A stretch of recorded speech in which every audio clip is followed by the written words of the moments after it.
Good evening and welcome everybody. My name is Caleb Lewis and I'm the oldest of John Ramsden's grandchildren. Who's John Ramsden? He means Nodgy. Oh. Goody! Good girls, Ali. As you know, tonight is the launch of the 100 Stories project and we're so glad that you had nothing better to do with your life and could be here. Yeah, we're really glad you could be here. Nodgy loves telling stories. Yeah, and we think some of them might even be true. Even though it only costs 20 cents to get in, there is a money-back guarantee. But seriously, what are you expecting for 20 cents? Yeah, you don't get much for 20 cents these days, do ya? And Nodgy's going to prove that in the next hour and a half. Ladies and gentlemen, if you have a mobile phone, we would ask that it remains on during the show with the volume turned up as loud as you possibly can. And if you do get a phone call during the show, we ask that you stand up so we know who to throw stuff at. Ladies and gentlemen, as he comes to the stage, please give a very tentative and mediocre round of applause for John Ramsden.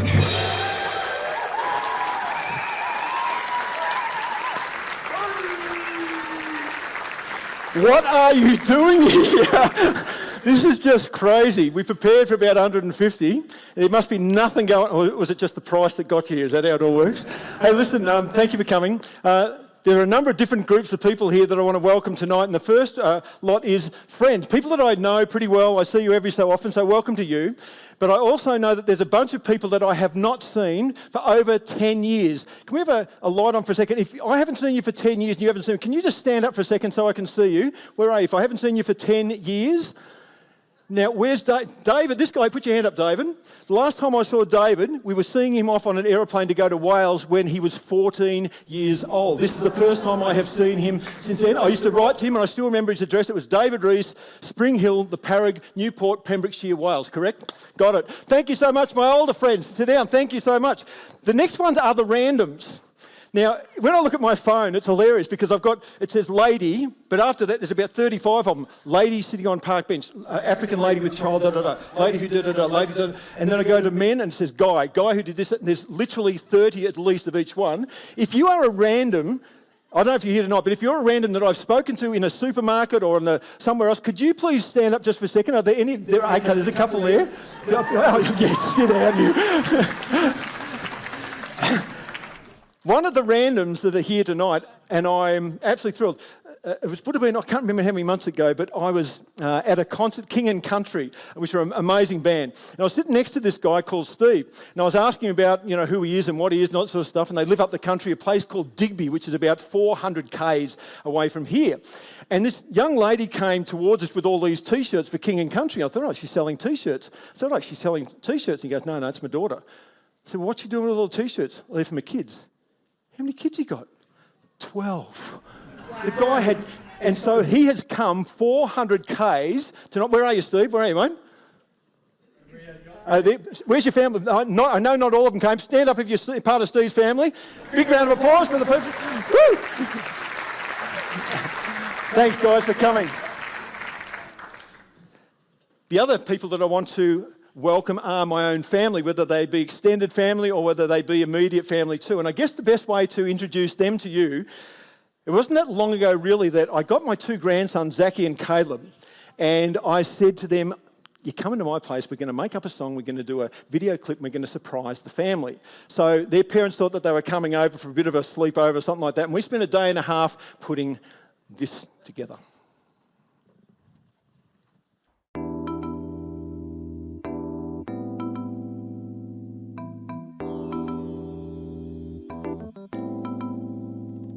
We got a big, beautiful family, from A right down to Z. From Amali through to Zali, there's a lot of blonde hair, no red. Us 2 boys and 7 girls with Lily, that makes 8. Ramsden, Lewis, Dockings, yeah, we think our family's great. Ram, bam, bam! Yeah! Ram, bam, bam! We got a J for James, P for Paul. Look, there's Brindley drawing She's the family cat. There's the twins. Which one is that?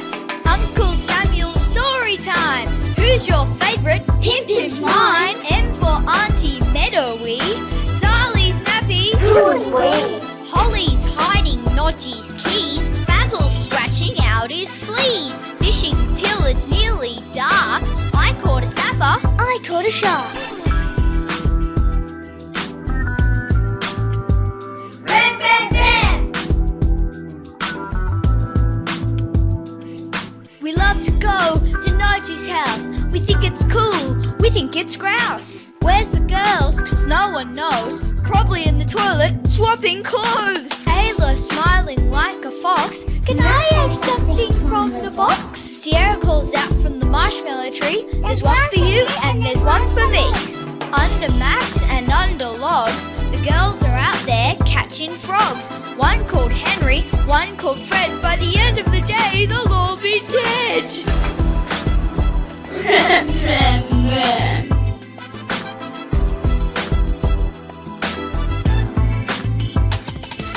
Arnie Kobe's creative. Arnie lives real smart.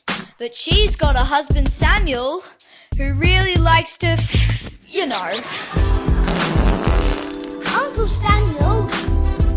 Ram, bam, bam! Ram, bam, bam! A beautiful family sticks together in sunshine, rain, through all kinds of weather. I care for you, you care for me, because we are a family. I love you, yes it's true. That's right, brother, it's nothing new. We've been blessed, nothing less. The Lord looks over this big old mess called Ram, Bam, Bam. Hey, where's Nodgy? And don't forget Nini. Don't worry, we'll never forget her.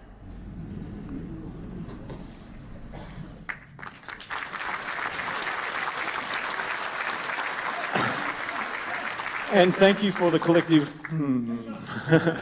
Grant, what are you doing, mate? I thought you were in the Northern Territory. No, I just got here. You came. Thank you so much, mate. Oh, Good to see you. Good to see you. Great. So have you come from the airport or what? Straight from the airport. We got here. We got the plane from Darwin today. So you got 20. Yeah. So you got 20 cents at the airport. That's fantastic, mate. So good. What?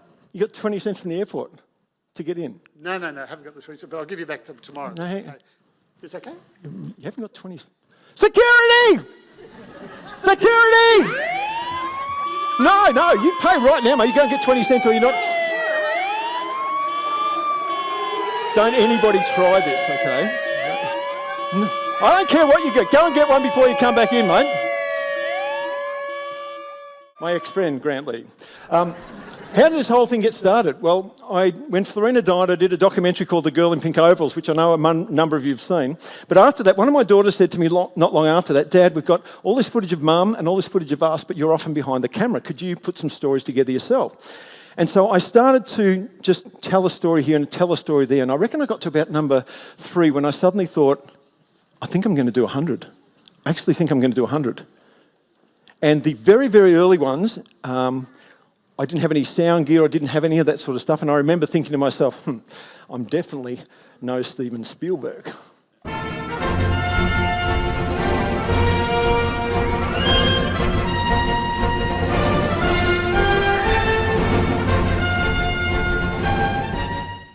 However, I reckon I got to about story number 45 to 50, and I remember this moment when I'd finished it and I went, okay. Not bad. So I got a trusted friend. She came in. I said, I just want you to sit and watch, and I want you to tell me the honest truth, what you think of this clip. And she watched it. At the end, she said, yeah, not bad, but you know Steven Spielberg, hey, and that's exactly what she said to me, which is very, very kind of her. One of the very early ones that I did with no mics, none of that sort of stuff, is this one right here.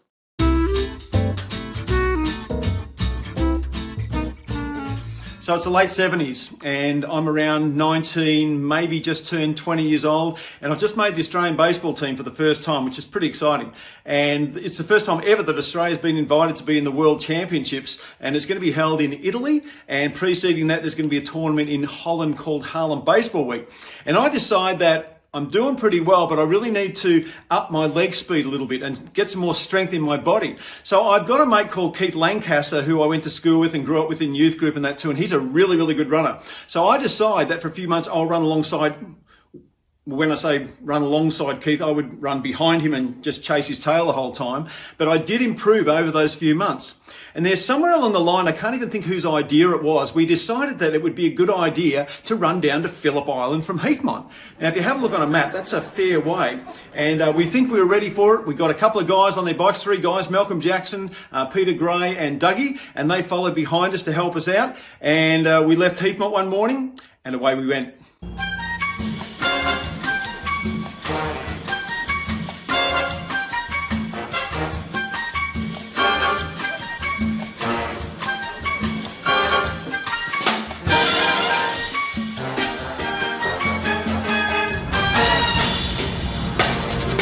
So, why am I standing outside the Cranbourne police station?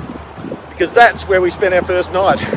We ran into Cranbourne quite late at night and we had tents and stuff, but we didn't know where we could set them up. We didn't know anything around Cranbourne, so we actually went into the police station, which was just a house back in those days.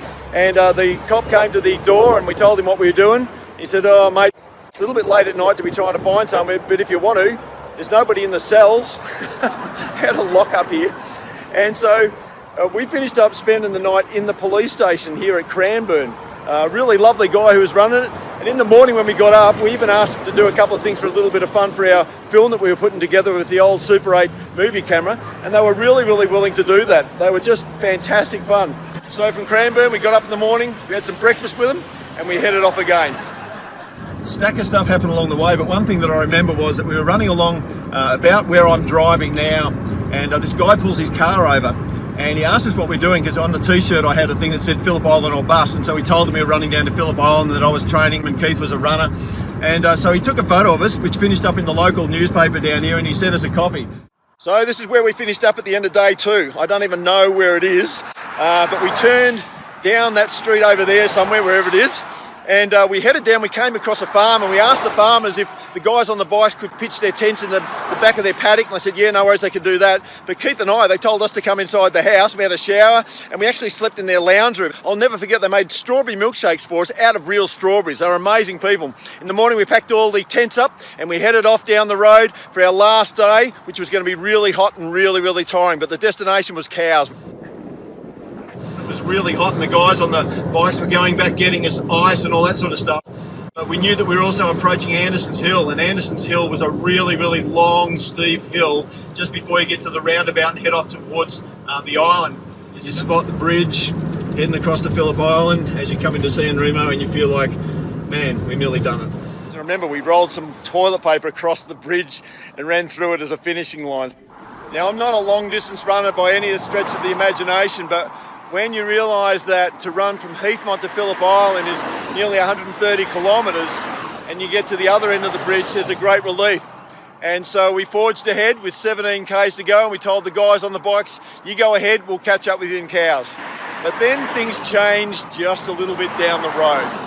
So we get about 3 k's down the road past the bridge towards Cows, and we get to this point where I'm standing now, and I said to Keith, listen, we've made it to Phillip Island. I don't particularly care if we don't make it to Cows. Let's hitchhike. I've had it. And he turns to me and he says, me too, mate. Let's do it. So we start to hitchhike, and this is no joke. 20 seconds after we start to hitchhike, over that little hill there comes a police car. And this police car pulls up and there's 2 cops in there and they say, fellas, what are you doing? We said, we're just hitchhiking into Cows. And he says, you know, you're not meant to be hitchhiking. I said, yeah, I understand that. They said, where are you from? We said, Heathmont. I said, Heathmont? How'd you get here? I said, we ran. And they said, you ran from Heathmont to here? And I said, yeah, we did. And they said, get in the car. So we get in the back of the cop car and they drive us to Cows. But we go past the 3 guys on the bikes on the way, and Keith and I look out the back window and we start waving to them. And Malcolm Jackson, who's one of the guys at the front, nearly fell off his bike when he saw us in this cop car. I remember that. But we beat him into Cows by about 3/4 of an hour. So we got into Cows, caught up with all our friends, and then a couple of days later headed home. Somebody drove us home. Of course, we didn't run home. You look back, you're young, you're silly, and, you know, if you had your time again, would you do it? Probably. John, Memo, what? Where are you, man?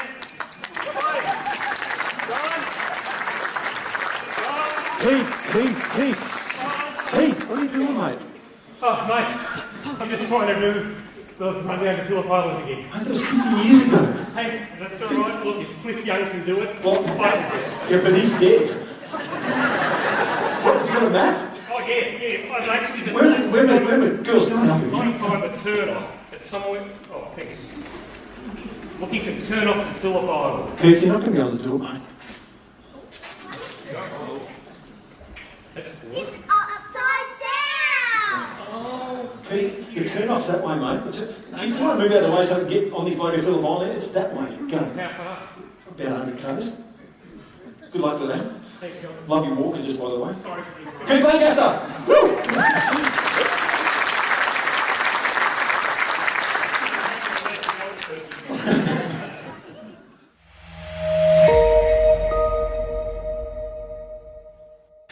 All my life it seems like I've been surrounded by lilies. No, not the flowers. People. It works like this. So my grandparents on my father's side lived here at 113 Grange Road in South Yarra. Yep, I said South Yarra. They had lots of money. Did any of it come to me? Nope, but that's another story I'll tell you at some stage. Here, where I'm standing, if I faced this way and kicked a really good torpedo, it'd land in the Yarra River. That's how close we are to the river here. This is a very, very expensive place way back in the day, and it was pretty impressive inside. I can still remember that even though I was only about 4 or 5 years old. Now, my grandmother's name? Lillian, as you may well have guessed. And what do I remember of her? Well, there's only one thing I remember about her, and that is that she had a very stern face. In fact, I've only got one photo of her, and I think she's holding me about as far away as she possibly can. But her name was Lily. But my grandmother on my mother's side was completely different than my grandmother on my father's side. In fact, they had nothing in common whatsoever, except for the fact that they were both called Lily. And Lillian Walker lived in this house here in Balwyn in Wimeley Road. And what I remember about her, my mother's mother, was that she was very, very kind. There was always food on the table when we came to visit her every Sunday. But what I really remember was the fact that when anybody was sick, she always wrote them a very long letter, a really meaningful letter. In fact, I've still got some of those letters at home that she wrote to my father when he was very, very sick. And then I started to grow up. I finished school, finished college, got my first job as a teacher. And then I started going out with Florina, and of course you visit all the families. So I went round to her house in Reservoir and I met the family. I met her mother, whose name was Dorothy, and her middle name, Lillian, Lily. And then I met her younger sister, whose name was Glenda. Hi. Her middle name, Lily, Lillian. Don't forget me, that's my mum. She named me Lily too. And a couple of months down the track, Florina thought it'd be really nice that I met her grandmother. So we came here to this house in Heidelberg and I met her grandmother, whose name was Lillian, Lily. They called her Mimi for short.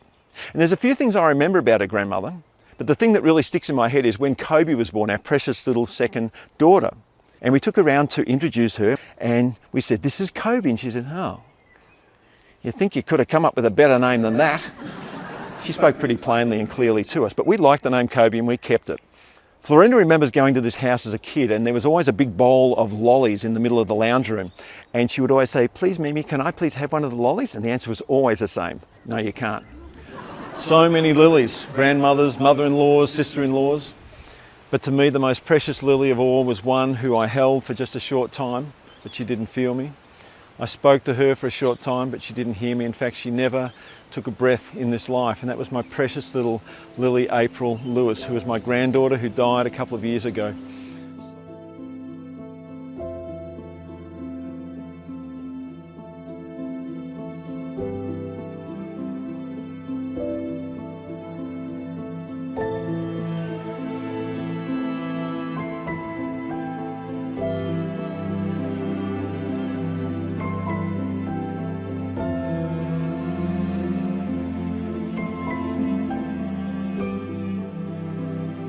She was to be pure and untouched by this world. She was to be a shining light. And her story of the faithfulness, kindness and goodness of God in the midst of absolute heartbreak will not be wasted.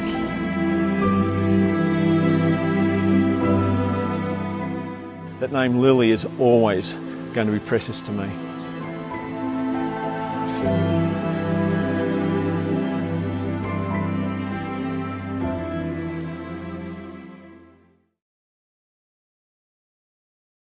In the last couple of months, I got some new neighbours.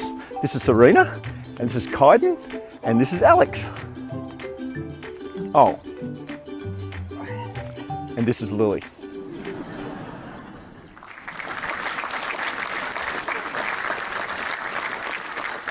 My beautiful sister Sally, when she was around 14 years old, was in love with a footballer, as all 14-year-olds were back in the day. And the guy's name was Billy Goggin, and if you're over 60 years old, you probably remember Billy Goggin, really good player.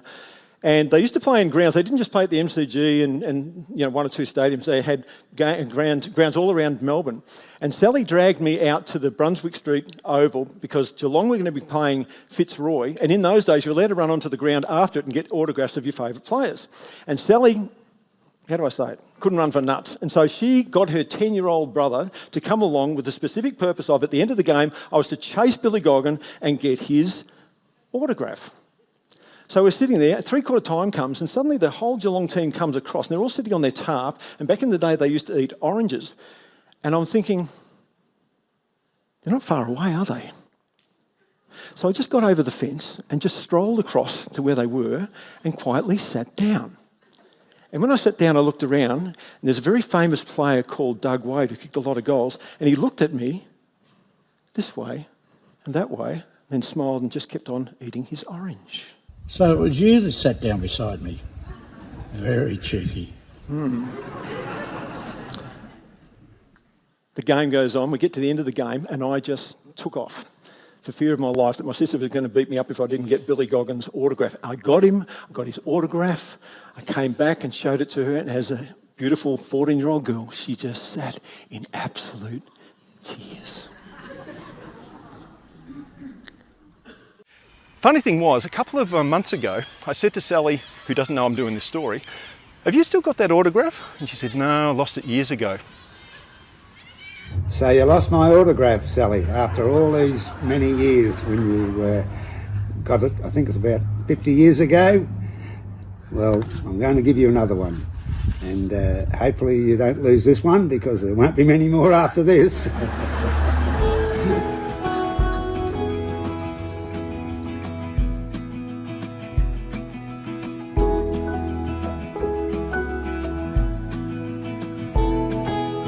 Final series in the final quarter. That seems to have worked out. Farmer to Goggin. Goggin was going to give it to Alistair Lord, then decided to pass it upfield. That must be Sharrock. Sharrock gives it back to Goggin. Here's some beautiful football. A lovely hand pass across to Yates. Yates shot passes into the goal square. Willer will play on. A goal to the catch. And the best piece of footy of the day. Best wishes to you, and thank you for being such a good supporter for us.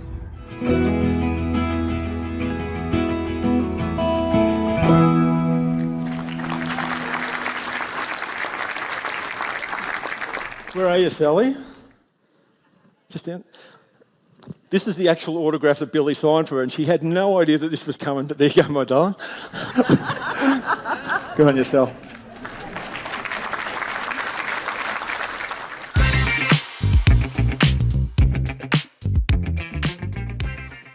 So this story starts right here in that classroom up there. In fact, it starts a little bit before that, because you see, as a school teacher, I figured that if kids saw things that were real, or if they were involved in situations, they would remember more and they would therefore learn more. And so sometimes I would even use drama. So we would set up a drama, so we would do the drama and the kids would be involved in that, then they'd really understand what the situation was. But sometimes I wouldn't tell them that it was actually a drama, but they would still learn from it because it appeared real to them. Now, as a school teacher, quite often you're asked to look after student teachers. And in this particular year, probably the late 80s, I was asked to look after this young girl by the name of Christine for about 2 weeks. And during that time, she had to do a social studies project called Adapting to Change. And it was all about humans adapting to change if they move countries or if they move environments. And I told her I had a few ideas in regards to how we might dramatise that to help the kids learn. This was one of those dramas where we weren't going to tell them that it was a drama. And so I told her the idea and she liked it, and so we went ahead with it. Now, the other thing that had happened in the meantime is that Christine had shown me that she'd just been to Canada, and she had these beautiful, beautiful photos of all this ice and snow and all that sort of stuff, and so we used that as part of the story. Now, the next day I came into the classroom and I said to the kids, Kids, did anybody see on the news last night, on the SBS News, the amazing story of the Americans who've been doing some underground nuclear testing in this place called Novaya Semberland in the top of Russia? And when they went back and they put their infrared cameras down, they found this huge hotspot. And when they went down there, they found that there has been a race of people living under the ice, probably for centuries, but now their whole environment's been destroyed and they've got to move them out of that area into somewhere else around the world. And the American government are responsible for doing that. Did anybody see that? And 2 kids put up their hand. You can always rely in grade 4 of 2 kids to put up their hand, even if they haven't seen it. I'm saying, oh, that's right. It was amazing, boys, wasn't it? Now, the next day I come back into the classroom and I say to the kids, did anybody see the SBS News last night? And the part where the guy who's the chief of those people who are under the ground now, they've got to move them to somewhere else around the world, he's actually been taken around the world. Who saw that? And the same 2 kids put up their hands again. And I said, the exciting thing is he's coming to Australia, but not only to Australia, to Victoria. Now, I believe he might even be going to some schools. So I have applied to see if this guy, apparently his name is called Mr. Yeti. Get the last part of that. Yeti, abominable snowman. And so I've applied to see if we can get him to come to our school. And the kids are now starting to get excited about it. The next day I come and I say, boys, you know how we applied for that? He's actually coming in here, and because I've applied, he's going to be coming into our classroom in a couple of days' time. And the kids are now ecstatic about the whole thing, even though nobody has seen this story, and the 2 kids are still putting up their hand every time I mention something about it. So to set this all up, I go and see the Vice Principal of the school, Lee Murray. That'd be me. And Lee must have seen me coming, because as I walk towards him, he says, "What are you up to this time?" So I tell Lee the idea, and he loves the idea straight away, and he is the one who's going to become Mr. Yeti. So we're going to dress him up in these clothes, put a wig on him, some dark glasses on him, put him in a wheelchair, and then bring him into our classroom. Now, at the same time, I went up to the senior school and I came across a lady that I knew that the kids wouldn't know, and she came down into our classroom pretending to be a linguist, somebody who knows a little bit about the language of Novaya Semberland.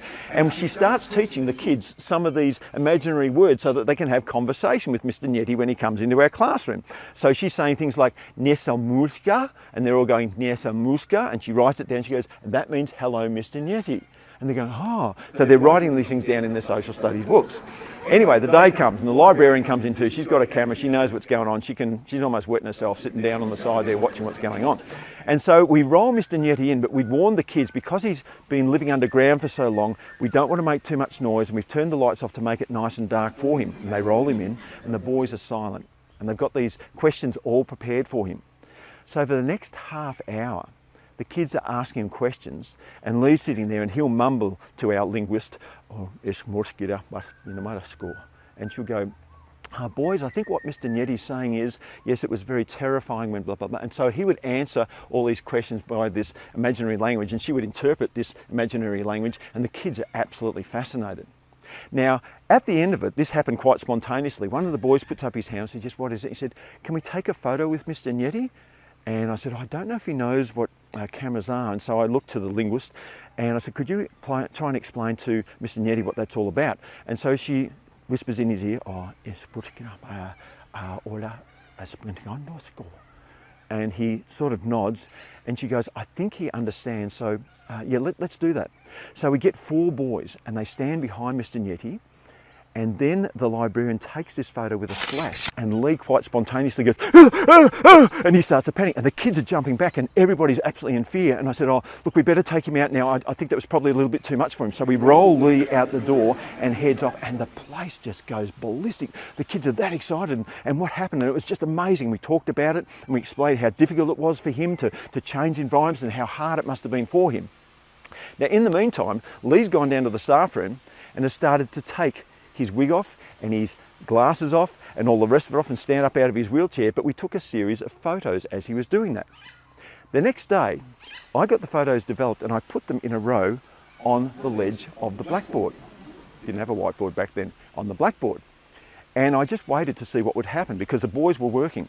And one kid comes up to one of those, you know, the sharpeners that used to stick a pencil in and you wind it round. And I see him walk up and he's doing this, and then he looks over and he spots his photo. And he walks across to my table and he goes, Mr. Ramsden, was Mr. Yeti, was that Mr. Murray? I said, yeah, it was. And he goes, oh. He just goes and sits down. That's weird. Then another kid comes up about 5 minutes later. Bit of a different response. Wait a minute, Mr. Ramsden. And suddenly the place just exploded, and I explained to the kids what had happened, and it was absolutely hilarious. But the learning that came in the next couple of weeks was absolutely amazing. And that was one of those times where drama was pretty dramatic because they didn't know it was a drama. So did any of you see that story on the SBS News back in the late 80s? There were some questions asked to those two young boys who put their hand up a few times by their friends in the next few days.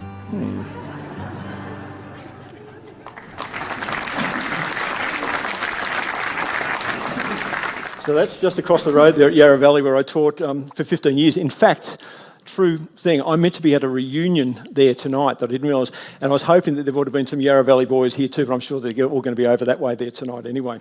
Hi, Mr. Ramsden. Rod Luna? How are you? What are you doing here, mate? There's a reunion on it. What brings you here? Well, when I heard this was when I was driving past the other night and I saw your sign out the front. Yeah. In 1984 you were my grade 4 teacher. That's right. And I remember when you were teaching us about maths and counting and all those sort of things. Yeah. And it just resonated with me, you know, that I should come tonight. How come? Really, the main reason I'm here, Mr. Ramsden, is because of the maths you taught me and what I remembered. And basically, over the road tonight was $20. 20 bucks over there, 20 cents here. Yeah, I know. Yeah, I got you. That tells me that I've saved $19.80.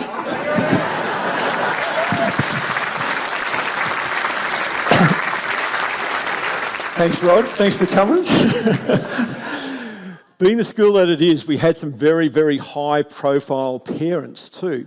You might recognise this one.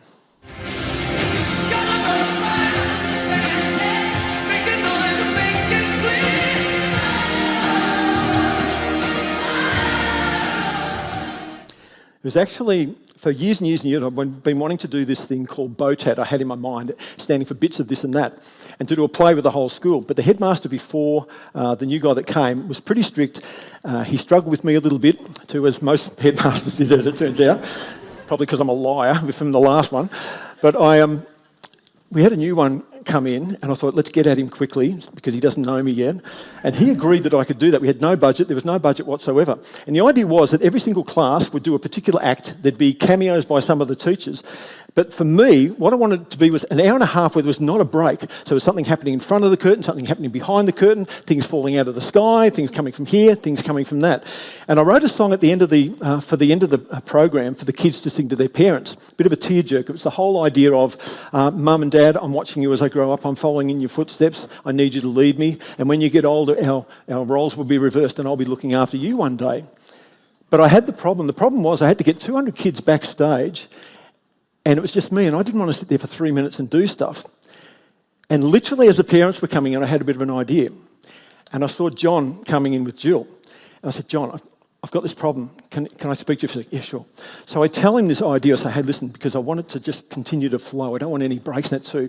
So here's my idea. And he goes, no worries, mate, I can do that. So anyway, we get to the part where the kids have got to go backstage.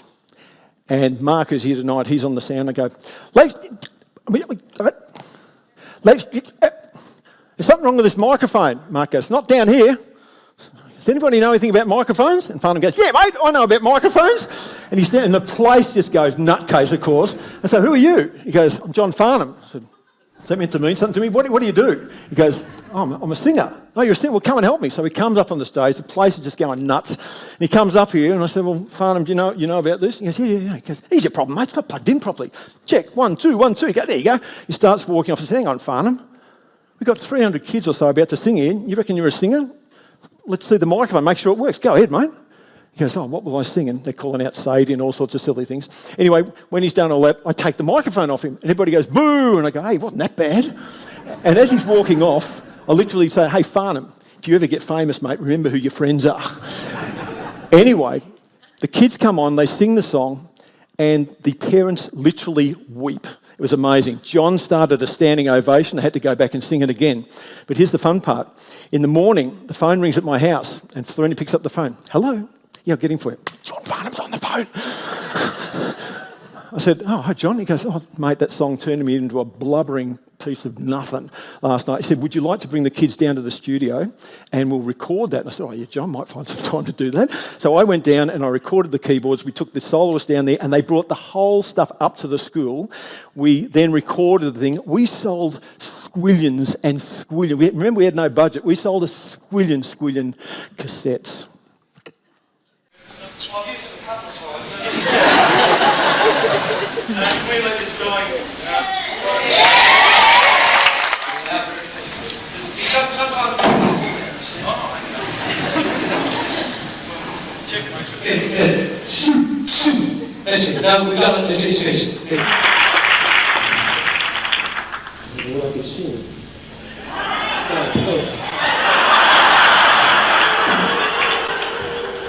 I've been warned. Yeah, one. Say Hey, listen, to get out to your famous remember your friends are.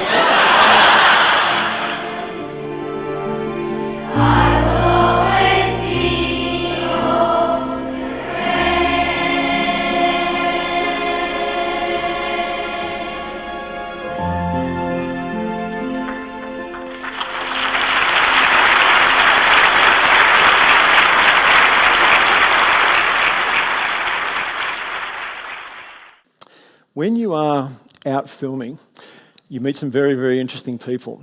Very, very interesting people. Sometimes, in a number of the films that I've done, there are people that are actually shooting shots of me because I couldn't do it myself. And that's been fun, from trains, from all sorts of places. Just say, hey, can you shoot this shot? You never know what you're going to get. That's all part of the experience that we've had.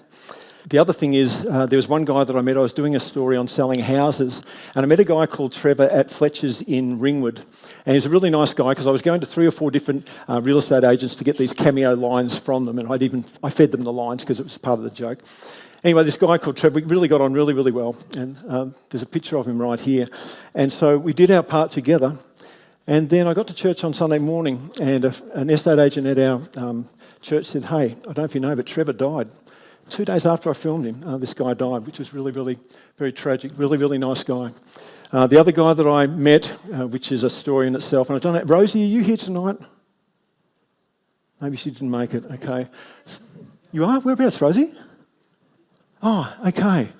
Rosie is this guy. We got the photo there.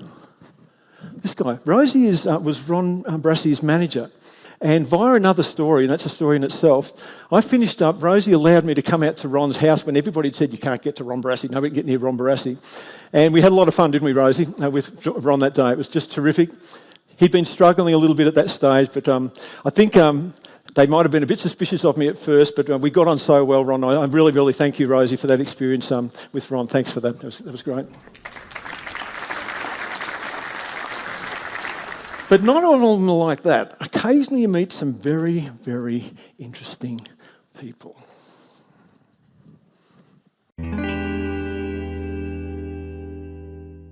Never been here before. Yeah. Never ever. Now you know it's here. Yeah, it looks nice. It's nice and interesting. I'm just actually in the middle of doing a bit of a film here sort of thing too, so I better keep moving along. I've got to go down that way. So you're heading that way? No, I'm going that way. Oh, yeah. I'll give you a couple of minutes to get out of the way then. What's your name? Bill. Good on you, Bill. What's your name? John. John's my name. John. Yeah. Oh, nice to meet You too, mate. You too.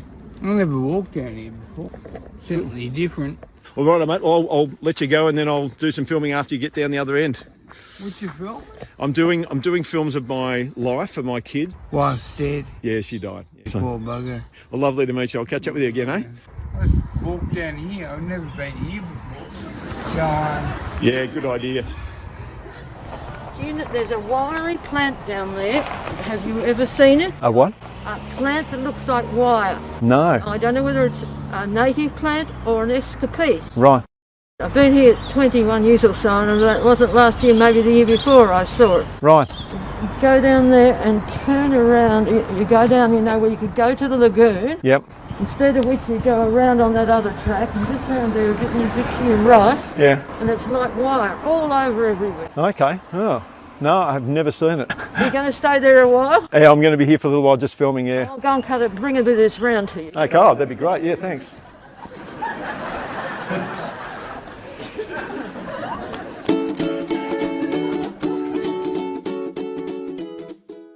So when you think about the word moon, what images come to your mind? We are going to steal the moon! Walking on the moon! Moon river.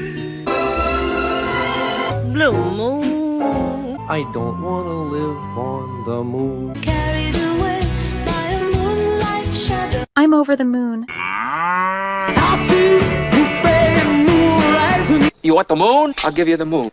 I'll take it.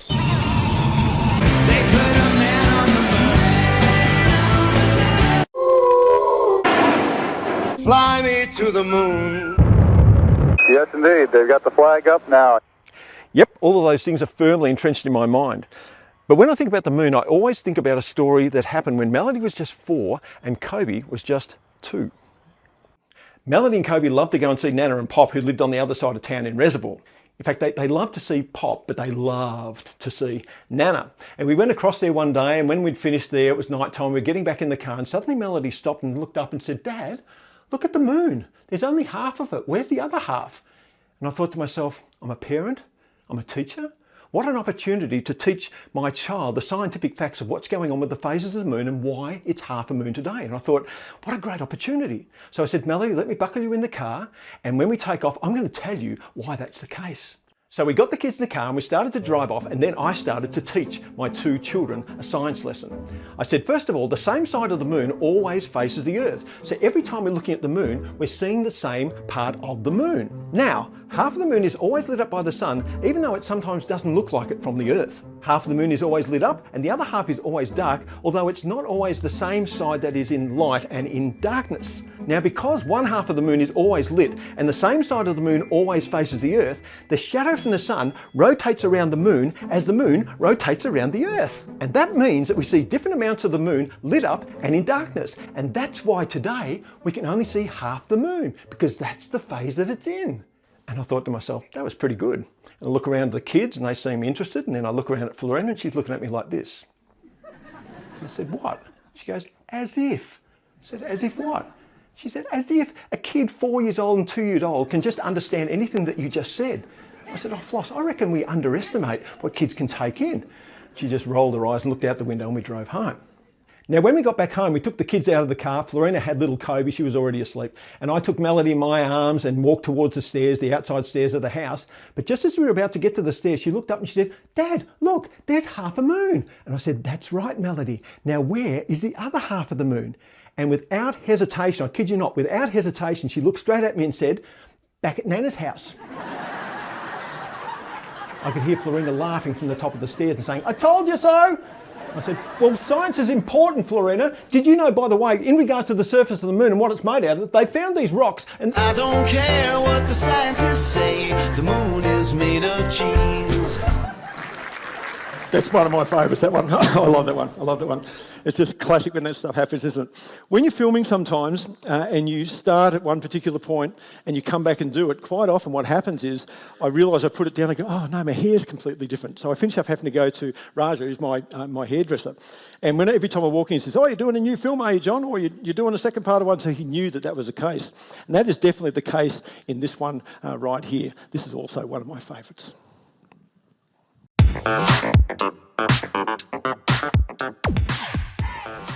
So, this is my 1965 Heathmont Primary School Grade 1 class photo.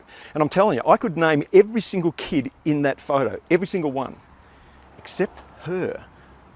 I've got no idea who she is. I don't know where she came from. She must have been here for like a couple of weeks or a couple of months or something, because I do not know who she is. So if you know her, can you please let me know? It's been driving me nuts for years.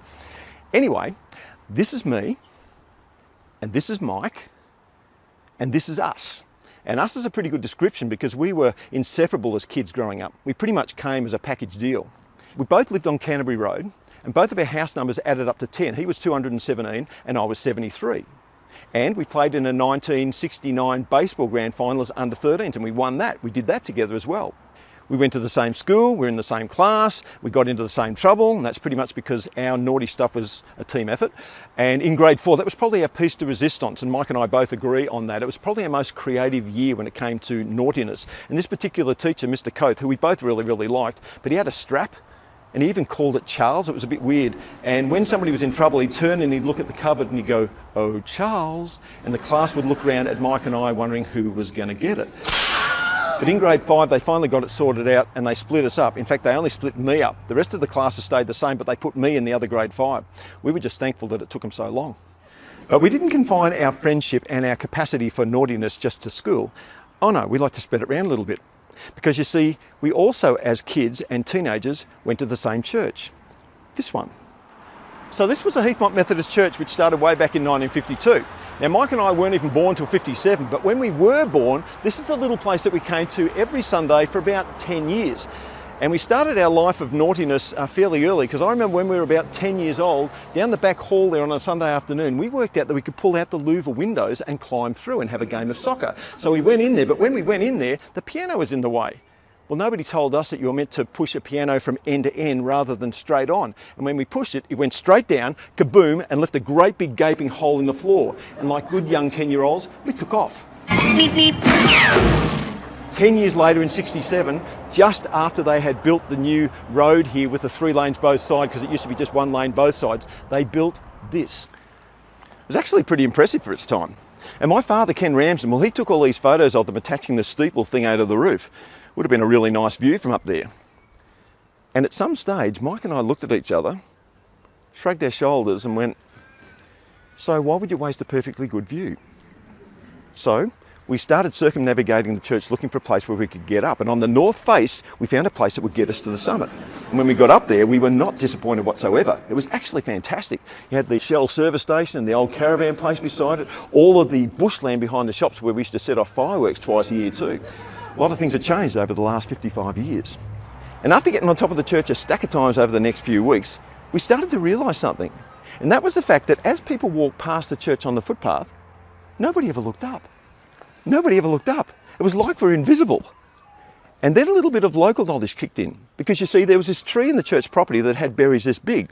And Mike and I had a bananas in pyjamas moment. And he looked at me and said, "Are you thinking what I'm thinking, B1? I think I am, B2. So we gathered these berries in a container and we headed up to the steeple, and there's this metal railing around the outside where you can duck down and nobody will see you even if they look there anyway.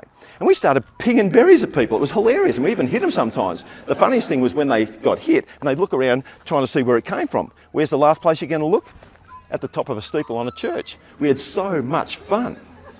Of course, now we're grown up and we look back on that with great memories. I don't even know if you'd even be able to climb up on the roof these days. But that was a fantastic time with Mike and I in our friendship.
Michael, no.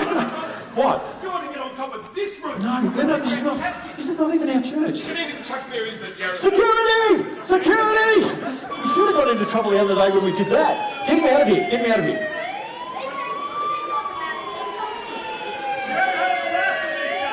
Yeah, I'll bet.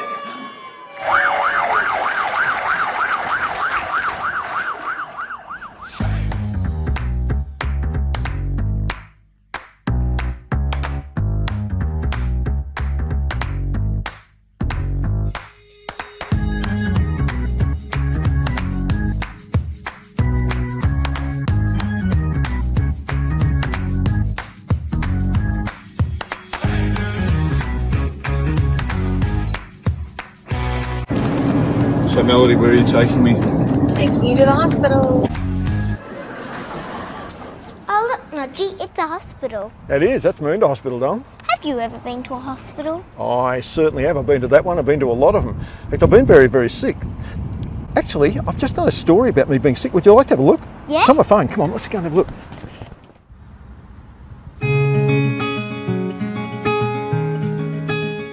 The last game of baseball I played was way back in 1999, which is kind of weird because it means it was last century. And the last game I played before that one was even further back in 1981. But in that game I had a really bad accident which put me out of the game that I really loved. But in 1999 I thought, let's put a team together with some of the old guys who are now in their 40s and just put ourselves in a lower grade and have a little bit of hit and giggle on a Saturday afternoon. So we all decided to do that. We put a team together, we played our first game, which we won, just by the way. But on the way back to the car park, I suddenly found myself on the ground. Then I found myself in an ambulance. Then I found myself at Maroondah Hospital. And then 5 hours later, I found myself back home because I was feeling okay again. Don't know what it was, but I felt great, so I went home, thought it was all over. However, 3 days later, as I got out of bed, suddenly the world was spinning at 1,000 miles an hour and I didn't know what was up and what was down. I was vomiting bile everywhere and I was drowned in sweat. An ambulance came, they took me back to the hospital, and this time it was a bit different though, because now I was actually out of it. I was unconscious and remained that way for about a day and a half. The only thing I can remember during that time was hearing the doctor say something to me about they were going to do a lumbar puncture, which is like when they put an injection up through the middle of your bones in the lower spine. They can usually come up with some sort of diagnosis when they do that. A couple of days later, when I was able to speak and I was with it again, but feeling absolutely horrible, they drew the curtains around me. There was a couple of doctors, and I'll never forget this. They said to me, John, it looks like you have multiple sclerosis. And I knew what that was, MS, because my cousin had it, and it's a horrible disease. So I started to contemplate what that would be like. But something else had happened too, and that was while I was out of it, it was my daughter's 13th birthday, and I completely missed the day that she turned 13 and became a teenager. And that's always sort of played on me. I've always hated the fact that I missed that. And because I'd been so sick, I hadn't even had a chance to even really think about what was going on at home and how Florina was going with the kids. Eventually I came home and they sent somebody out from the MS Society to talk to the family about multiple sclerosis and what it was and what it all meant. And I was still really, really sick. I couldn't walk properly. I was really bedridden. But one of the worst things that happened to me while I was home in those early days was Kobe came and crawled up on my bed and she said, Dad, does this mean we're not going to be able to play anymore? And it totally ripped me to shreds. When she left, I was actually in tears. And one day I remember trying to get up and even walk 100 metres down the road. But when I look back, I thought, how am I ever going to get back? And it was a struggle just to get back to the house again. I was really, really sick. Then one day I was particularly sick and Florina drove me off to this place and we got a referral to this guy called Bernard Gilligan, who was a neurologist somewhere in town. And Bernard did all these tests. Really good guy, and I found out later on when I googled him, a really famous guy as well. But he did all these tests, and then 3 days later, I'll never forget this phone call because it was during MS week. Can you believe that? During multiple sclerosis week, I got this phone call. And Bernard said, John, you don't have MS. We were totally overjoyed, and I said, well, what is it then? He said, we don't know, but it's not MS. So that was MS, no MS during MS week.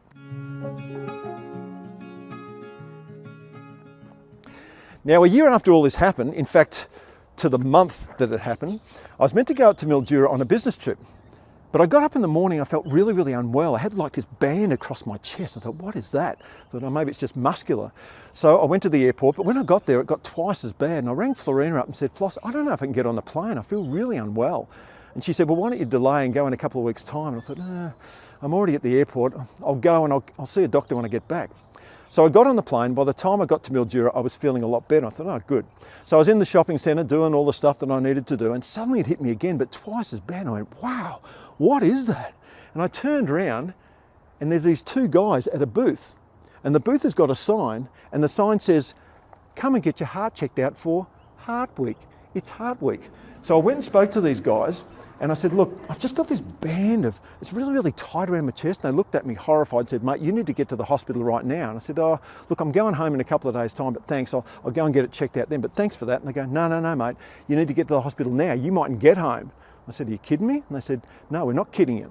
So I went to the hospital. When I got there, there's a nurse in triage and she's getting everybody's symptoms. What's your symptoms? Oh, yes, and what's your symptoms? And she comes to me and says, now, what's your symptoms? And I said, I've got a really tight chest, and apparently this is a really good way to get down the front of the queue. She put me down there, they put me in, they gave me an injection of some sort, and then came out and said there was some sort of enzymes that indicated you've already had a heart attack.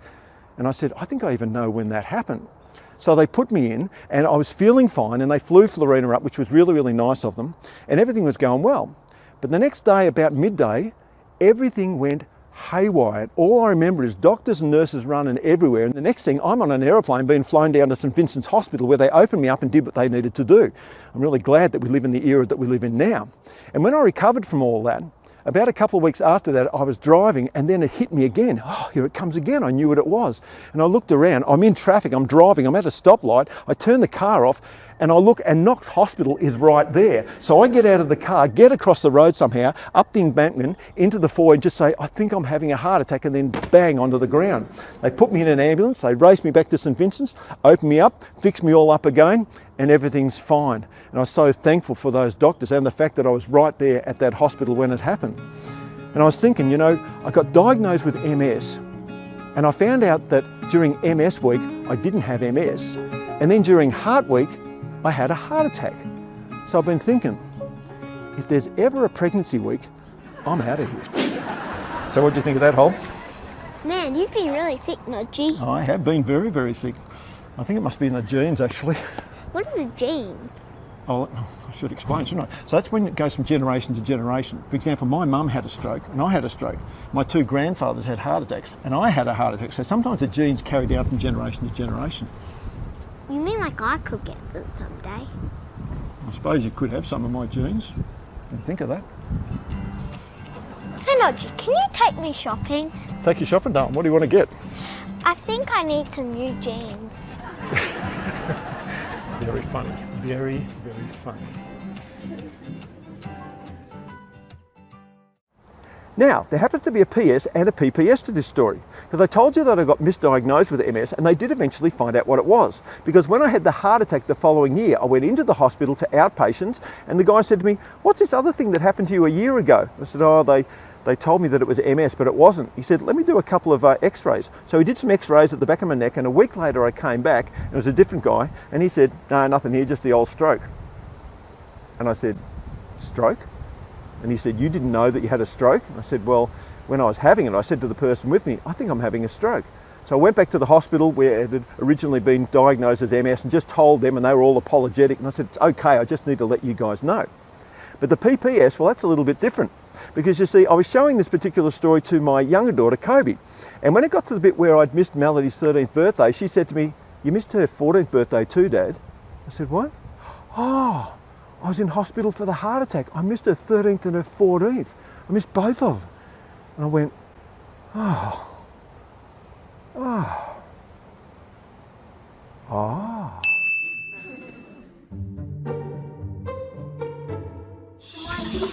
We're about to have a very special little birthday surprise. A chocolate cake. You're just sort of looking around. Just looking around. Happy birthday, dear Melody. Happy birthday, dear Melody. Happy birthday to you, ready?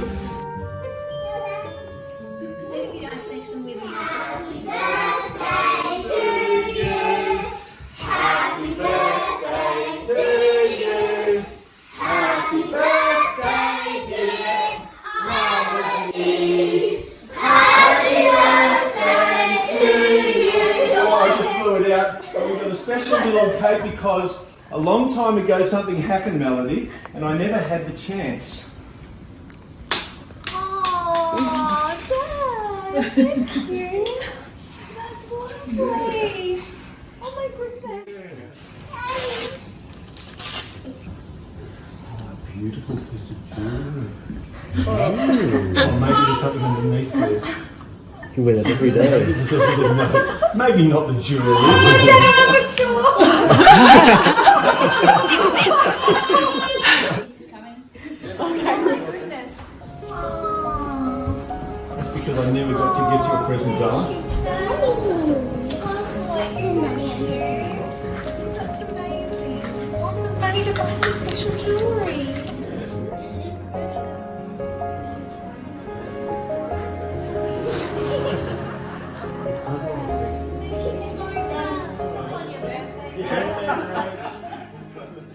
Happy birthday, dear Nodgy. Oh, me! Me!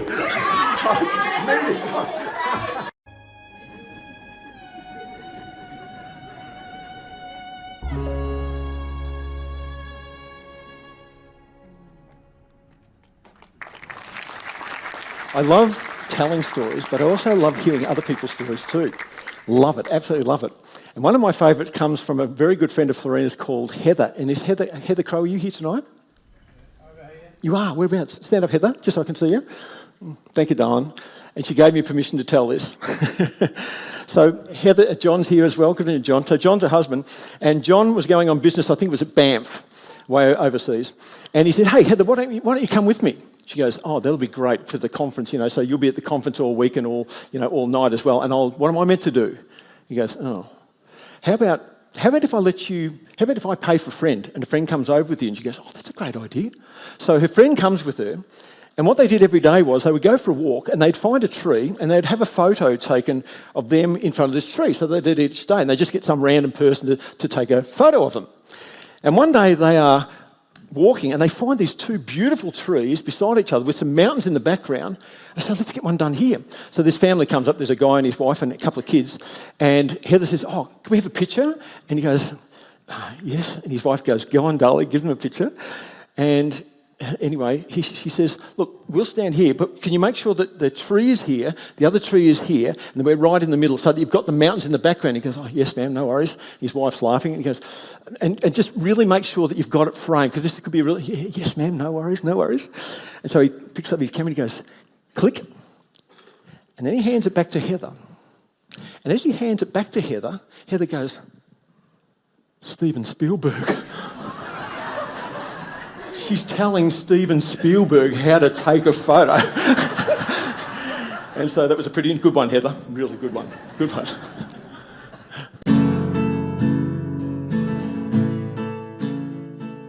So when you think about Father's Day presents, what immediately comes to your mind? That's right, socks and jocks. They're practical, they're useful, predictable of course, but always appreciated. And for somebody like me who's not a good shopper, it's a really good present. I actually like to have 7 pairs of jocks, so I've got one for every day of the week. I've got a mate who likes to get 12 pairs because he likes one pair for every month of the year. Now, I haven't been given socks and jocks for Father's Day for a number of years, but what I get is still very predictable. Because you see, my children know how much I love my grandchildren. I love to read to my grandkids, I love to play games with them. They're always coming over for sleepovers. I love it. And so what they started to do was, they started to give me t-shirts with pictures of my grandchildren on them. I think the first one I got had 4 of the kids on it. And I loved that. And as soon as they gave it to me, I said, you don't ever have to think again as to what you're going to get me for Father's Day, because this is all I want. Now, over the years, these t-shirts have evolved. For example, they don't peel like they used to because they've got better technology to make them. But there have been some other changes on my t-shirt as well. A few years ago, our beautiful Lily April, my beautiful little granddaughter, died. And in the Father's Day following that, they gave me a t-shirt as they normally did, but there was something different about this one. Because when I opened it up, there was Caleb, Lily's older brother, holding in his hand a lily. And that's always been the same for years after that, and the kids always look for that. Oh, that's fantastic. That is fantastic. And Caleb's got Lily. He has. And then in 2020, my beautiful wife, Florina, died in June. And Father's Day, only a few months later, again I was given a t-shirt, but I didn't notice something on it until it was pointed out to me. Oh! Oh, look. Oh, and you got the size of the lilies, really the size that I like. And there's something on Aubrey's hand. That's for Nini. That's beautiful. Oh.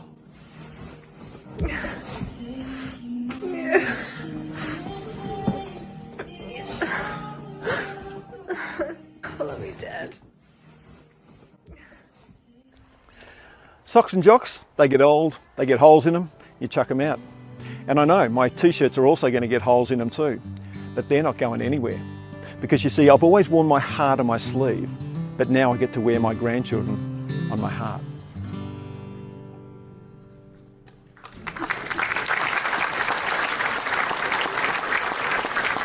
Okay, so you all got a minty when you came in, and if you haven't been tempted to eat it, take it out now, take your minty out, unravel it, and stick it in your mouth as you enjoy our next film. Okay, so make sure you pop it in your mouth, and here we go.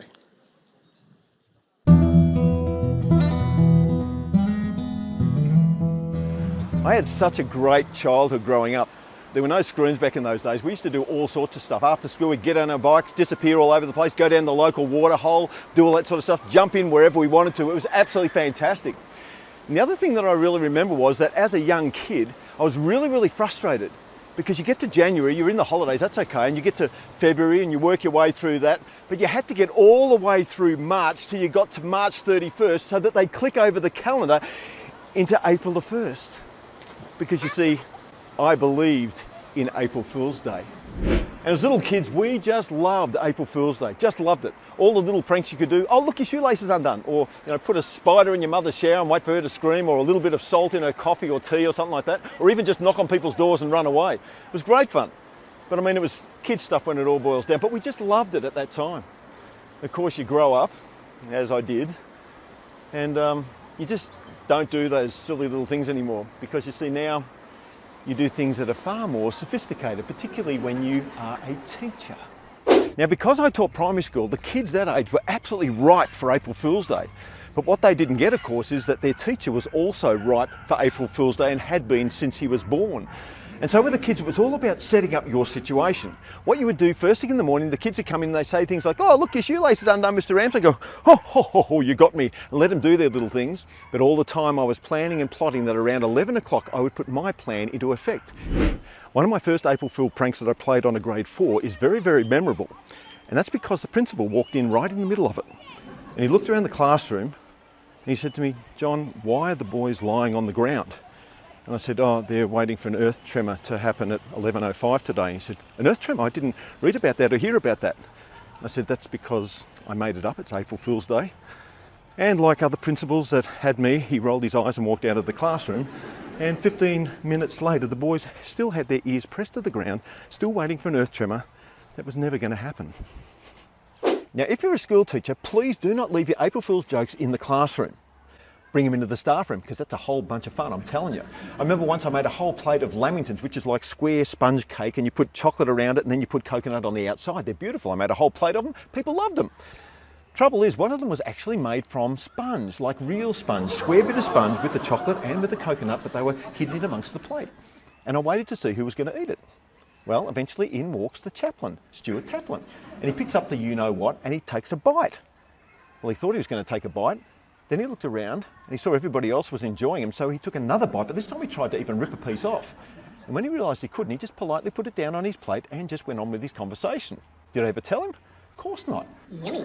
The same morning I bought some cones and some ice cream and some hundreds and thousands. So I was making people an ice cream with some hundreds and thousands on top. Beautiful. Everybody was really enjoying it, thought it was a lot of fun.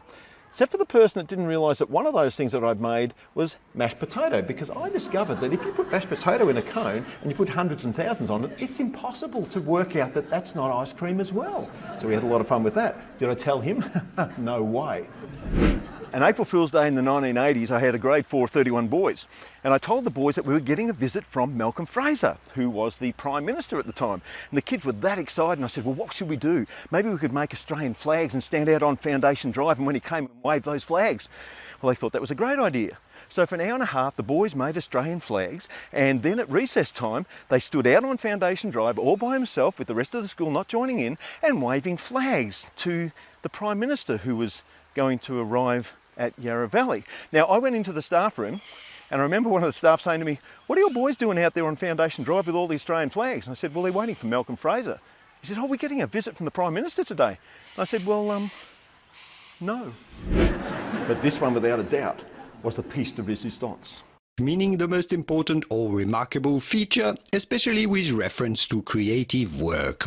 One night I was sitting at home eating a minty, and just as I went to eat it, I looked at it and I thought, you look the same colour as the soap that I'm using in the shower. Then my brain went sideways, and for the next hour and a half, I found myself cutting up little pieces of soap into the same shape as minties, opening up the minties wrapper, taking out the real minty and putting the soap in and winding it back up again. And in the morning when I went to school, I had one pocket that had real minties in it and one pocket that had minty wrappers with soap in it. And I'd go up to people and say, hey, who'd like a minty? And I'd take one out and I'd eat one myself. And I'd say, yeah, give me a minty. So I'd give them one with soap in it, and it was hilarious. I had people spitting out soap all over the place. I had kids doing it, I had staff doing it. I got myself into all sorts of trouble, but it was so much fun. But it doesn't stop there, because you see, when you know these things, when you have this information, it would be wrong to keep it to yourself. It would be wrong not to pass it on to the next generation. So I did. One night, when my young 5-year-old Samuel was preparing for school, which happened to be April Fool's Day the next day, we sat up for an hour doing the same thing, cutting soap up into little squares. After school the next day, his teacher came running up to the car and knocked on the window. And we said, yeah, what is it? What can we do for you?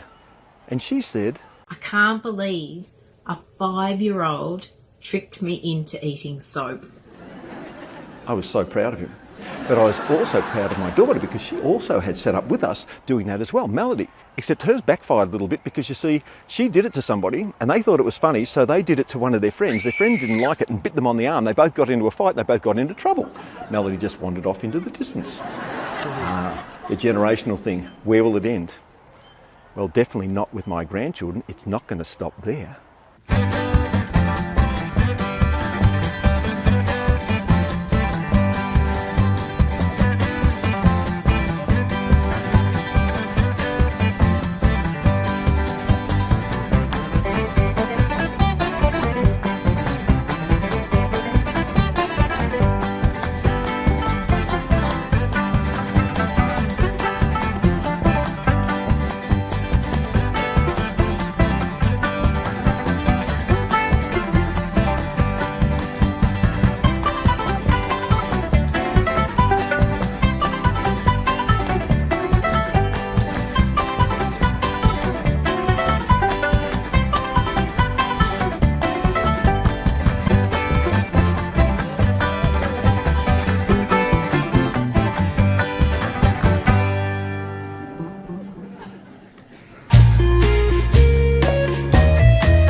So by chance, did anybody's minty that they ate then just taste a little bit off?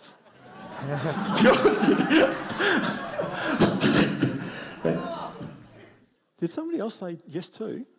Yes. But I actually only did one. Right? Samuel! Tell you what I'm going to do, just to make up for it, want to keep on the good side of things. How about a kilo each? Would you like that? Here you go, right? Here you go. Come and grab it. Do you want to pass it down to that beautiful young lady with the brunette down there? That's your idea. Who actually used to sing in a band of mine a long, long time ago, as it turns out, too. So not everything always goes well, does it?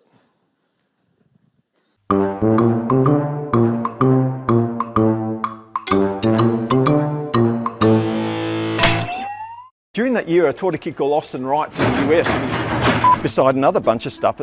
Beside another bunch of stuff. The last game of baseball. I'm standing on the stage at Croydon Hills Baptist Church, where on the ball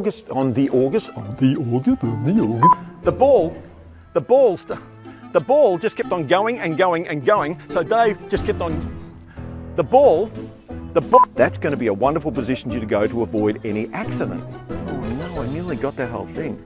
The ball just kept on. Hey folks, how you doing? Now on the weekend I had a chance to hang out with two of my beautiful granddaughters, Ayla and Sierra, who... Timing. When you're finished. Ladies and gentlemen, as he comes to the stage, please give a lazy. Here we go again, ready? Their father, James, is heading up the Australian netball. He thought that my place would be a really good place to do that. So the car went past, I'll have to start this all over again. Okay, for the World Championships this August. I knew that was coming. Now on the weekend I had a chance to hang out with two of my granddaughters, Ayla and Sierra, and they are getting the letters stuck in the letterbox. And the reason I could do that was because their husband, their father, I think that's illegal. Now on the weekend I had a chance to go to staff. And what he wanted to do is bring all of the players from around Australia to have a camp right here in my house so they could sleep together. No, not sleep together, that doesn't sound... You're right, no worries, mate. I've already taken about 25 times, hit and scratched and bit councils and everybody else, and here comes an aeroplane. Stupid aeroplane. Enough. Thank you. Did he just pay attention to me? Otherwise. I remember my daughter when she was about maybe 6 years old and I was teaching her how to drive. Better make that ride a bike. Go on.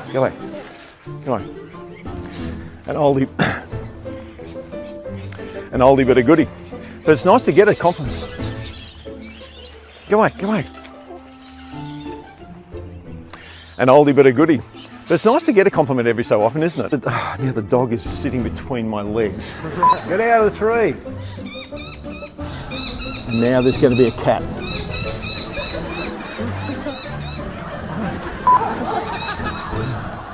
Now I've got chooks and dogs and birds and cats. So on the way up there was there's a cat going up the side of the house. You're right, mate. No worries. Is that you yourself? Yeah.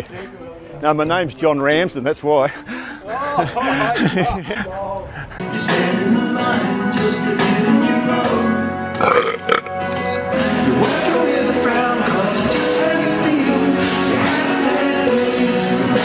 Whoa! It's alright. So, shh, quiet. Cockatoos. Ready? Well, I've got the privilege yesterday, of again giving away a brand new car. I've got a name. Let's try that again. So it was your mother that nearly ran me down. So it was your mother that ran me down? Nearly, yeah, she didn't run you down. And the magpies. Guys, get off my balcony.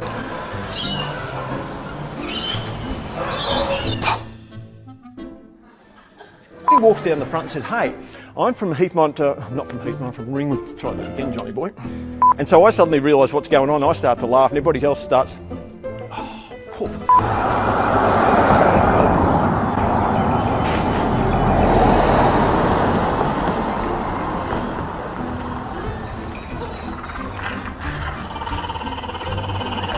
Not now, fellas.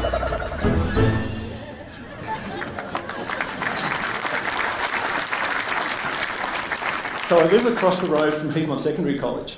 And if you live near a school, what you know is that before school starts, there's always music that the students go into. And I really like listening to that. In fact, I open up the balcony door just to listen to see what they're playing. And sometimes I like it and sometimes I don't. But one day, I hear this song, you know, Manic Monday, just another Manic Monday, you know that one? I'm thinking, no, that's not right. That's not right. So I get on the phone. Hello, Heathmont Secondary College, Mandy speaking. Yeah, Mandy, look, John Ramsden from 37 Watersgrove, just across the road. I need to lodge a complaint. She goes, yes, sir, what about? I said, that song you just played this morning as the kids came in. She goes, yes. I said, what was that song, Mandy? She goes, Manic Monday. That's right. What day is it, Mandy? Is this serious? I said, well, no, but you shouldn't be playing Manic Monday on a Tuesday. And so started a relationship with a lady that I never met. She didn't know who I was, and I would ring up weekly to either compliment her on the music and ask that to be passed on. In fact, one time I rang up and it was the wrong person, and I said, it's John from 37 Watersgrove. Mandy, it's for you. And so one day it came, I thought, they were playing Girls Just Want to Have Fun, and I thought to myself, how non-inclusive can you get? Girls just want to have fun. So I ring her up.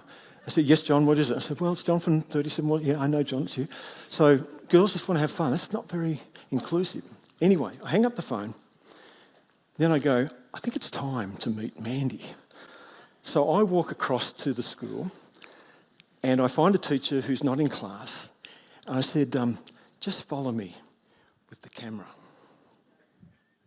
You just got to hold this, follow me, and as I say, as we get in there, just move to a position so you can see both of us. Okay. Not too far away, not too far.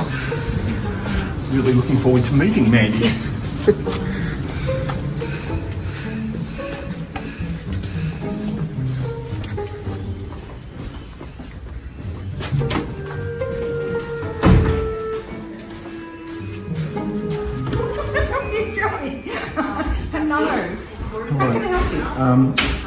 My name's John from 37 Waters Grove. Hello. Lovely to meet you. I know you, Mandy. We've been having so much fun with this. Mandy hasn't seen me before, and I've been complaining about the music and saying how great the music here is today. What was the one today, Mandy? What was it? More female bass than male bass. I actually have passed that on to the assistant. Well, the deal was they're playing girls just want to have fun. So not inclusive, right? So tomorrow we'll have the boys line up. I'm hoping. I did tell her. Good for you. Yeah, about that.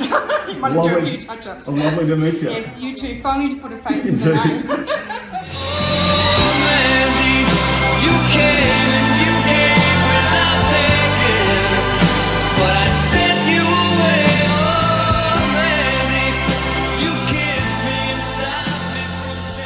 Please welcome to the stage, Mandy. Where are you, Mandy?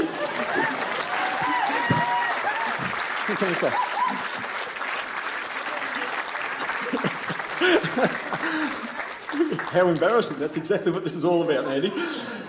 But a little bit more than you think, actually, because you see, an hour later after I shot that, something else happened. Okay. Show 'em. Can't believe this. I've just been over filming Mandy and meeting her for the first time. But get this, come outside. Listen to this. Yep, she's playing Manic Monday again. And this time it's Bloomin' Thursday. Mandy, get it right!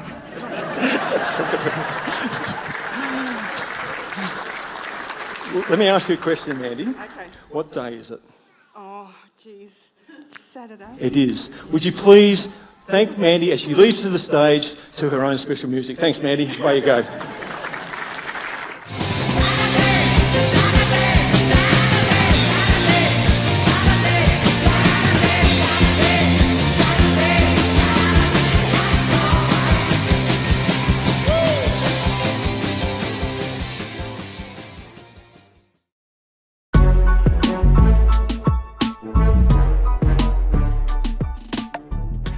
So I'm working for this US company called Mary Kay, and out here in Australia, I am the Director of Sales Development. And my job is to actually motivate the sales force, to help them out with their businesses, all that sort of stuff. And a couple of years down the track, I thought, I love doing video. Maybe I could do a video clip of the corporate staff having a little bit of fun, but also showing the sales force that, you know, we really care for you and we're working for you because you're the ones at the coalface. And I thought, good idea. So I share the idea with Ian, who's the president, and he loves it straight away. He says, yeah, let's do that. I'll give you a couple of minutes at the meeting on Friday. So at the meeting, I start to talk about this concept. And they start looking at me as if I'm about to tie their cat to the railway line or steal their wallets off them or something. And they go, no, I don't want to be in videos. Oh, I don't even like my photo being taken. And so, okay, righto. Except one girl goes, oh yeah, I'll have a go. So, okay, thank you. And they all go back to their work, and I'm standing there, and I go into my office and put my hands on my head and go, oh, this is really a bad day. And I start singing that, that Daniel Powder song, 'cause you had a bad day. And suddenly I stop. I go, oh, that's a song. 'Cause you had a bad day, you take one down, you sing a sad song just to turn it around. That's the concept. So you can have a bad day in the office, and you can have a bad day when you're trying to sell a product, but if we're having a bad day, we still remember that the reason we're doing this is because of them. Ah, that's great. But now what do I do? So the idea I come up with is this. I get this one girl into my office and I tell her what the whole idea is, and she goes, oh, that sounds like fun. Where are we going to film it? And I said, we're going to film it in front of everybody. She goes, really? I said, yeah, and we're going to have a lot of fun doing it. She goes, okay. So we go out to where the customer service area is, and there's a lot of people working out there, and there's people walking past. And I start getting her to do stuff like throw papers in the air or to slam her books onto the ground. And she's laughing and I'm laughing and we're filming stuff, and then people are starting to stop and look and wonder what we're doing. And then I go back into my office when it's done and say, hey, thanks for helping out. And I'm sitting there and I go, yeah, but now what?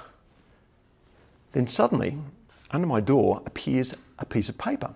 And I pull it out, and 2 of the girls from customer service have written to me, John, we've had a couple of ideas for your video. And I look at them, and the ideas fair dinkum are possibly the worst I've ever seen in my life. However, they are ideas. And so I go down to these girls and say, hey girls, thanks for the ideas. Do you want to do 1 or 2 of these? Oh, okay. So I start having some fun with them in the same area, and they're having fun, and then we start looking back at it on the viewer, and people start mingling around to have a look, and then a couple of other people laughing, and then somebody says, oh, so what's the whole idea? And so I talk to them about the whole bad day thing, and they go, oh. I said, so give me some ideas. When we're having a bad day in the office here, what's going on? And one of them goes, the photocopier's down again, and everybody goes, yeah, that's true. And somebody else goes, yeah, and the air conditioner, when that went down, remember when that went down, it was stinking hot? Yeah, I remember that. And then Jenny walks past and says, yeah, and when your taxi's stuck in town, you're trying to get out to the airport. Then Stewie says, yeah, and when the forklift breaks down, you can do nothing. And what they don't know that they're doing is they're actually writing my song for me. And so I said, hey, Stewie, do you want to come out the back and we'll film a little bit with the forklift? And he goes, oh, okay. So this time a few people follow me out there, and I film Stewie, and it goes really, really well. And then suddenly people start to loosen up.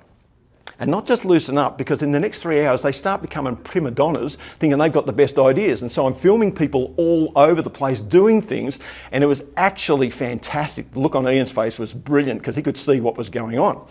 Anyway, I take it home, I go down to Robbie's studio and we record the song, changing all the words of course, and then I play it to the staff, and they wet themselves laughing. It wasn't that great, but because it was them, they absolutely loved it. And then we played it at the seminar in Melbourne, and the sales force absolutely loved it, and the corporate staff felt like heroes, and the conversations that went on after that between the sales force and the corporate staff was absolutely magnificent. And this is what we produced.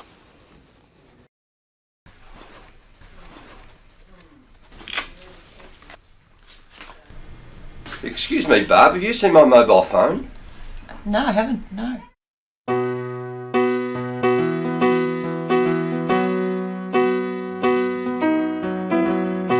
The air conditioner is broken again. Computers have been down since 9 a.m. They tell me the forklift's broken down. They say that your taxi's stuck in town, but we just need to carry on. You stand in the line just to hit a new low. You're faking a smile, but the coffee is cold. You tell me your life's been way offline. You fall into pieces every time, but you just need to carry on. Because you had a bad day, and now you broke a heel. You're working with a frown, cause it's just how you feel. You had a bad day, you've nearly had enough. You're working out an order, but it doesn't add up. You had a bad day, you fall down the stairs, and if you could, you go and pull out your hair. You had a bad day. You had a bad day.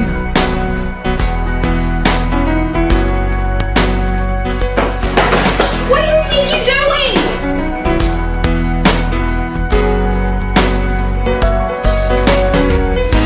You finally found your mobile phone, but it's flat and the charger's back at home. So you just need to carry on.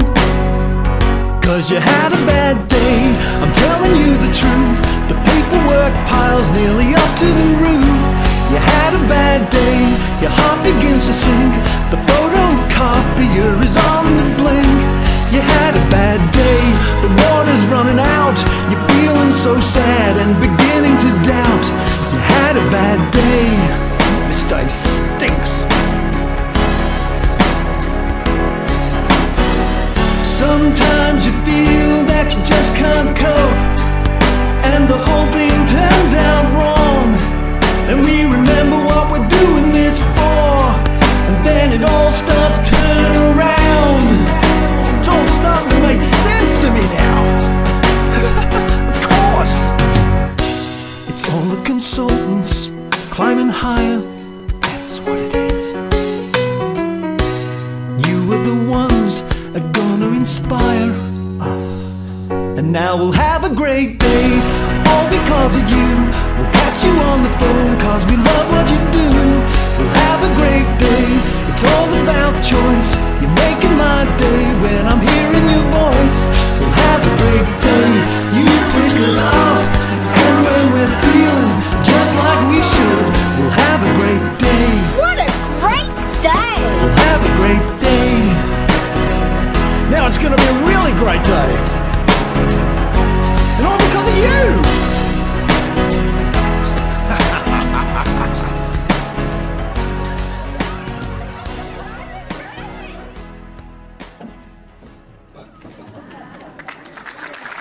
So if you're having a bad day, keep this in mind. It doesn't necessarily have to finish up that way, okay? Oh, have a great day. You had a bad day.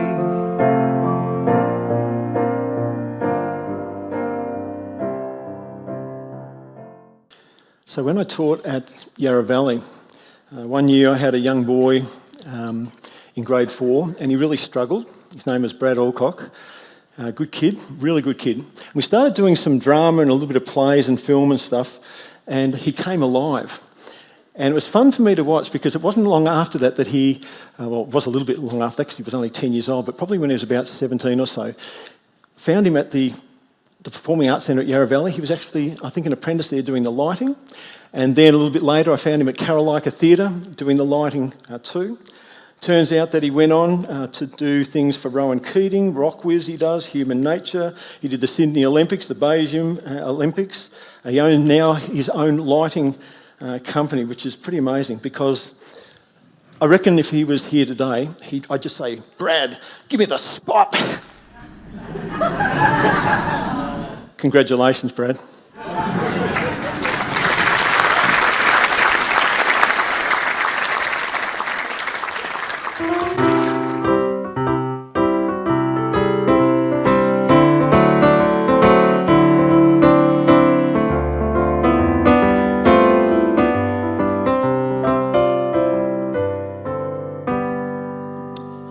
Once there was a tune, and everybody knew how it went. But as time went by, people began to forget, until at last, no one could remember.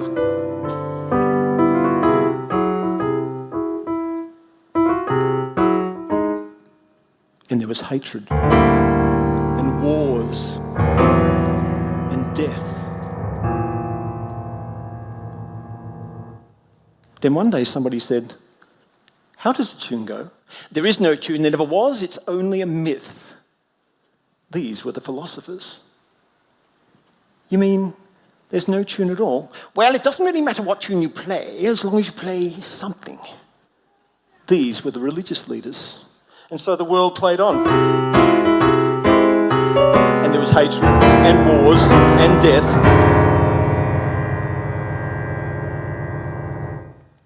But the people became weary of this song, and so they all sat down on the side of a hill. Suddenly they were interrupted by a strange voice.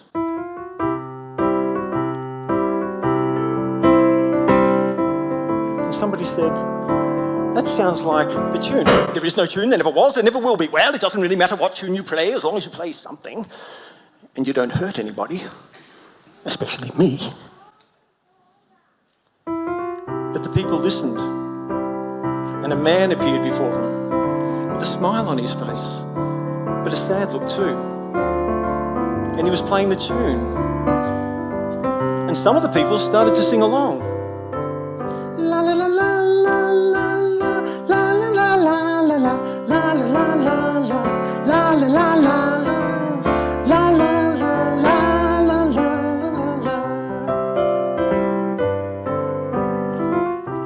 People who loved him decided to follow him. But the people who hated him decided to kill him.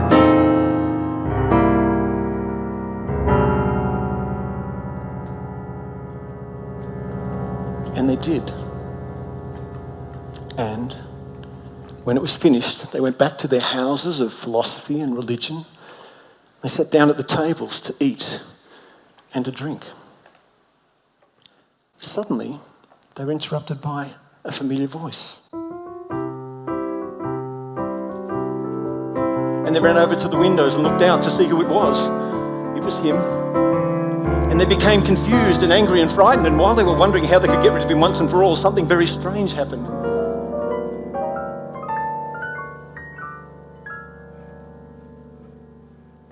How did he do that? Well, I don't really know, but he's gone.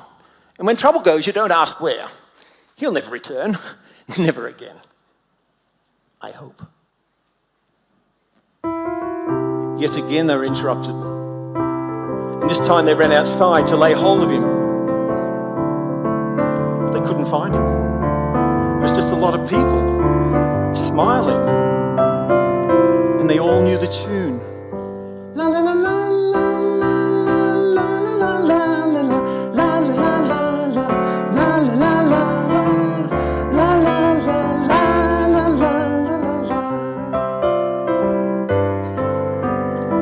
And when the people made a mistake,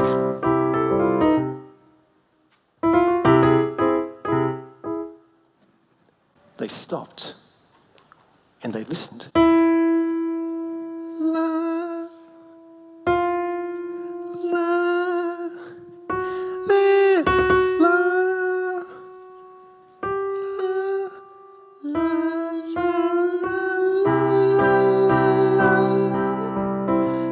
That's how the people knew the tune, because they listened. And if you listen, there's a tune you can hear. It's all around you. Watch TV. Listen to the politicians, the leaders, the experts.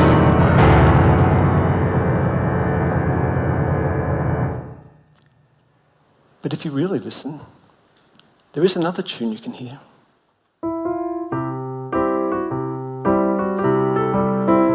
But you have to listen very quietly. And you have to listen every day.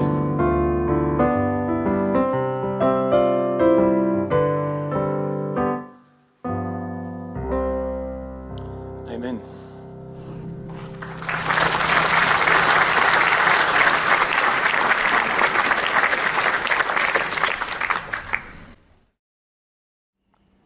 She probably started saying it about 5 years into our marriage. And when she started to say it, she would say it every year from that point on, sometimes even twice, occasionally 3 times. But the longer we'd been married and the more we knew each other, the more frequent she'd say it. In fact, in the last couple of years, she must have said it a dozen times. I was married to Florina for 39 years, and she would say this when we're having a deep or intimate conversation. She'd look at me with her beautiful eyes and she'd say, "John, if I die first, it's okay for you to get married again." And I'd say, "Floss." And she'd say, "Listen to me, I'm just telling you, if I die first, it's okay for you to marry again." And I would say, "Well, what about if I die first?" And she would say, "Well, that's different." And I'd say, "How is it different?" And she'd say, "It just is." I always thought it was a little bit weird that Florina would bring this up, that if she died first, that I could marry again, because who was the sick one around here? I'd had this mystery illness for a number of years that nobody ever got on top of. And I'd had a stroke and then 3 heart attacks as well. So who was the one who was going to check out of this life first? It was probably going to be me. A couple of years into our marriage, we made a pact with each other. We worked out how we were going to die together. We were going to do it at 100 years old with all our marbles still intact. Hold hands, go to sleep and wake up in the arms of the Lord. Unsurprisingly, it didn't quite happen like that. One of the things I loved doing with Florina was spending time with young couples that were about to be married. You would give them some skills that they would need for their married life, but also we'd share some of our own experiences that we'd had over a number of years. And one of the things that we insisted on when we were doing that was that the vows were written correctly. It's a really serious moment in a wedding and it shouldn't be taken flippantly. I got a bit tired of hearing at weddings things like, "I promise to give you a pink and a white marshmallow in your hot chocolate every day, and every Sunday we'll sit up on the cliff overlooking the beach and watch the sunset together." Turns out that making promises to somebody you're going to spend the rest of your life with is far bigger than a couple of things plonked into a cup of cocoa and a golden sunset.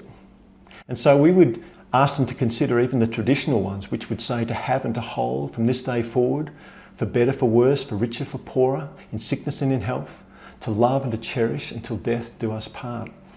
And I love the looks on their faces after they had said these things to each other, because it's a really poignant moment when you're saying these things to somebody that you have promised to love and be with forever.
On June the 22nd in 2020, I was sitting with my wife, but now it wasn't at home here or in a park or watching grandchildren.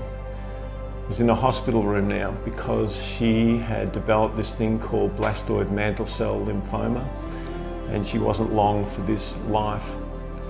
And I'll never forget this moment. She didn't have the use of anything except for her right arm at this stage, but she could still talk, which was a real blessing for both of us. And it would have been 2 a.m. in the morning, and she leaned forward towards me and she said, "John, not if, but when I die, it's okay for you to get married again." And I said, "Floss, not in a million years." And she leaned forward even closer and she said, "Correct answer." We laughed and we laughed and we laughed. I kissed her, she went to sleep, and 2 days later she was gone. For us, it was always going to be until death do us part. There was never going to be anybody else for me. There was never going to be anybody else for Florina.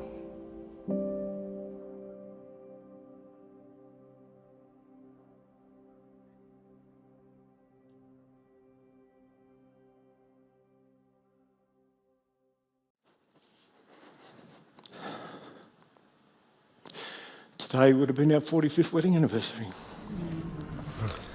And I miss her every day. Every hour of every day.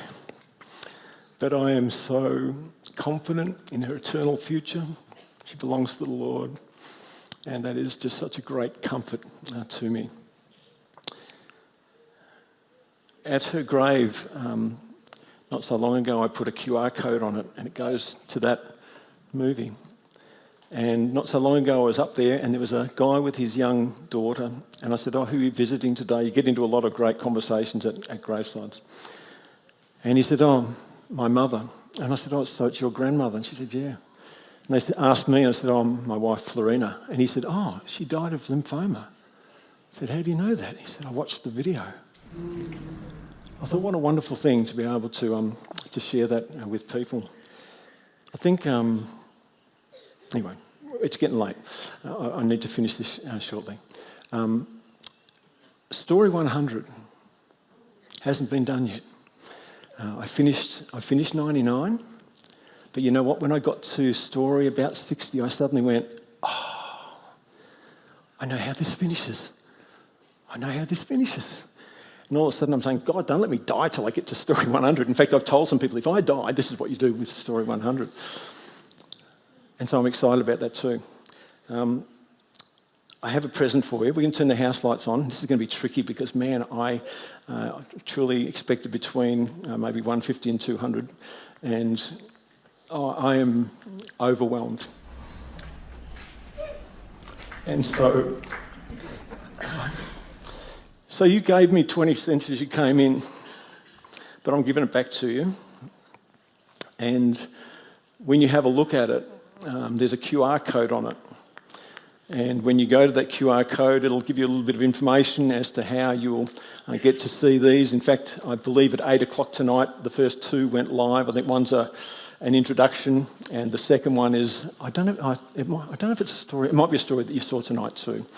And they're going to come up to a week. And I've never been into the advertise this and like and subscribe and all that sort of stuff. But when I knew what Story 100 was, I want everybody to subscribe and I want everybody to follow me so they get to know me, so that they get to Story 100 in about just under a year from now. There'll be two a week. I don't want to leave us there on that note. And thank you, children. You've been amazing down here, by the way, too. You've been really amazing, including a couple of little grandchildren who are missing Nini, and I understand that too, kids. But I want to leave us on a bit of a fun note. This is one that I did with a lady at church at the start, a bit of a rip-off of the thing, but it's good fun to start. I'll make one more comment at the end and then we'll be able to get out of here. Thank you so much. Enjoy this one. Enjoy this one.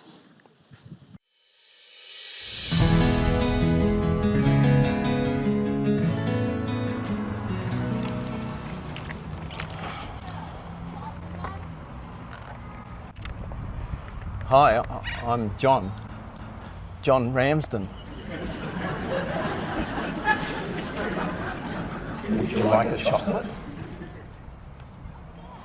I love these. I could eat 1.5 million of these. My mama, she used to say... I know what your mama used to say. Life is like a box of chocolates. No, she didn't say that. She used to say, stop eating all them chocolates. It's true. I've always eaten too much chocolate ever since I was a kid. I love chocolate. I still love chocolate now. I don't care what sort of chocolate it is. It can be roses, it can be Toblerone, it can be Ferrero Rocher, it can be dark chocolate, it can be chocolate with nuts in it. I don't care. Somebody once said to me, do you like Whitman's chocolates? And I said, has it got the word chocolate after the name? And I said, yes. I said, then I like it. And I tried it.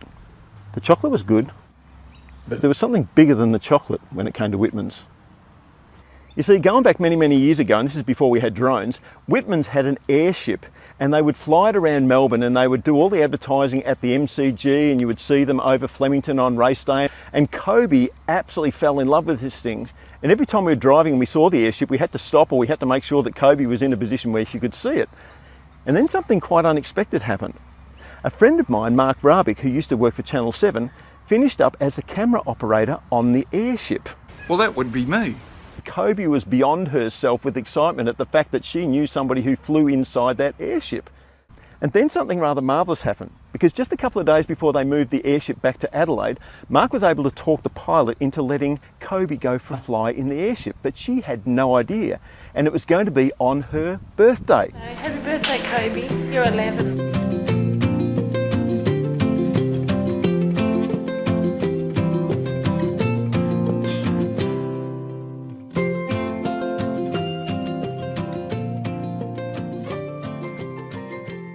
So we told Kobe and the rest of the family that I had to go down to Essendon Airport because I had to pick up an international visitor that was coming over for the company that I was working in. Now I told the kids that Mark had to be there to greet this lady as well. And so when they got there, Mark's truck was there and they got into the back of his truck and we headed onto the area where that airship was about to come in. Well, Kobe and the others saw it, and at that point we told them what was going on, and Kobe nearly fell out of her tree and there wasn't even one at the airport. So Florina and the kids all went out to the area where they landed the airship. They all got in and away they went. And as usual, I stayed on the ground filming.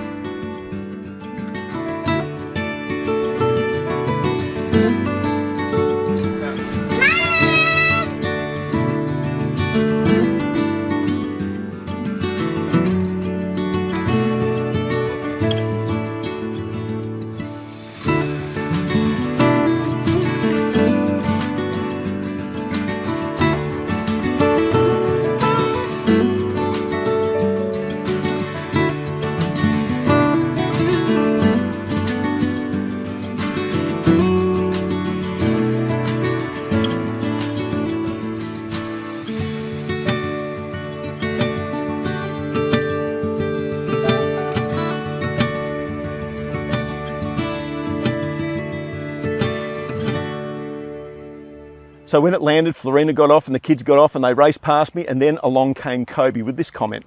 Little thing. It's washing right here. Was it good? That was great. Okay, we gotta come this way. Let's go. What'd you say, Mel? Yep, Whitman's. I'll always have a connection with them. Want a chocolate? Wow.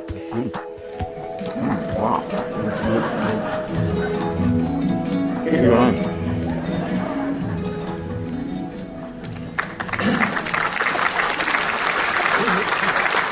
Can I say thank you so much for coming. I know it's been a bit later than expected, so I apologise to the kids particularly. But I just want to say this to you. When I embarked on this, I wouldn't have embarked on it had Florina not died, as it turns out. And I'd much rather have her than 100 stories.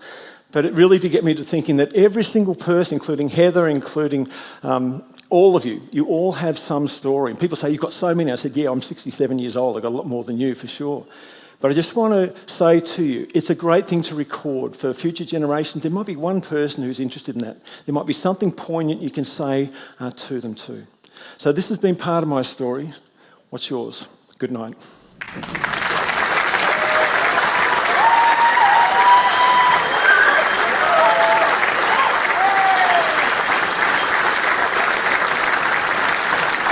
Please hang out. Oh, no, that's silly. Please, no. Please don't. Thank you. Get up, kids. Can I just say, I know that it's very late, but I know that there are people here, and I've said to you, I would love to catch up with you, and I would really, if you're happy to stay for a bit, I'm just going to be here for a long time, just chatting to anybody who wants to be here. Okay, I'm going to cry too. So thank you for coming. We're going to turn the house lights on. If there's any water left there, if there's any minties and you're game, go ahead. Thank you for coming. Thanks, folks.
Now, fellas,